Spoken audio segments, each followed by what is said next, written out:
Already case కడుతున్నామండి. ఎందుకంటే విషయం ఏంటంటే, ఇప్పుడు తిరుపతి అనేసరికి ఒక ఆధ్యాత్మిక ప్రదేశం. దాని మీద చాలా సెంటిమెంట్ ఉంటుంది.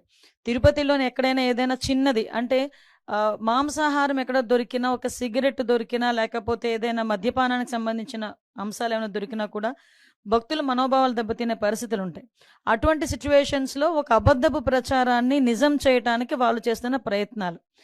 సాక్షాత్తు ఇంతకుముందు ఆ తిరుమల తిరుపతి దేవస్థానం చైర్మన్ చేసిన వ్యక్తి బయటకొచ్చి ఆ తిరుమల తిరుపతి దేవస్థానం తాలూకా ప్రాధాన్యత, దాని తాలూకా సెంటిమెంట్ తెలిసిన వ్యక్తిగా ఆయన అటువంటి కామెంట్స్ చేసేటప్పుడు ఆయన సెన్స్ పనిచేయాలి, చిత్తశుద్ధితో ఉండాలి. ఎందుకంటే ఇది దేవుడితో కూడుకున్న వ్యవహారం. దేవుడికి సంబంధించిన వ్యవహారం.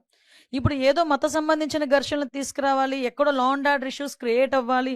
కాబట్టి ఈ రకంగా మనం చేయటం. ఇంతకుముందు మీకు తెలుసు ఒక పింక్ డైమండ్ అని చెప్పి ఒక రకమైన దుష్ప్రచారం చేశారు.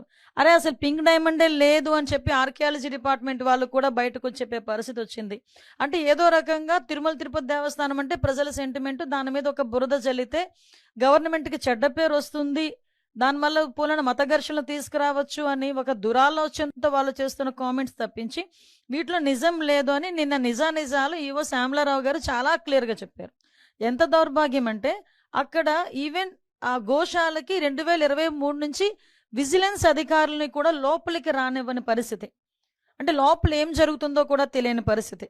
అదేవిధంగా కనీసం ఆవులకి ఇచ్చే దానాన్ని కూడా కల్తీ చేసి అందులో కూడా కనీసం నాణ్యత లేని దానాలను కూడా పెట్టే పరిస్థితి కనిపించిందని సాక్షాత్తు ఈవో శ్యామలరావు గారు చెప్పడం జరిగింది. ఎవరైతే ఇలాంటి అసత్యపు ఆరోపణలు చేస్తున్నారో, అసత్యపు ఆరోపణలు చేసిన ప్రతి ఒక్కరి మీద కంపల్సరీగా చర్యలు ఉంటాయి.